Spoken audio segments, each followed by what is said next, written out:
Hey guys, Leah from Advanced Window Fashions here. We are back with another behind the scenes video of an installation we're doing out on Seabrook today. So to kick things off, we are actually going to watch Jacqueline take down the old fixtures, basically making room for the new fixtures.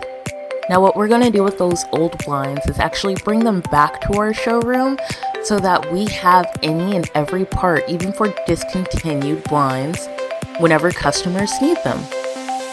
Now let's hop over to our installer, Chris. As you can see, he's setting up for the actual installation. Today we're installing Hunter Douglas Provenance woven woods. It's a beautiful millhouse pattern in the color burlap. It really does its job by darkening the room as soon as the shades drop. It's such a dramatic difference.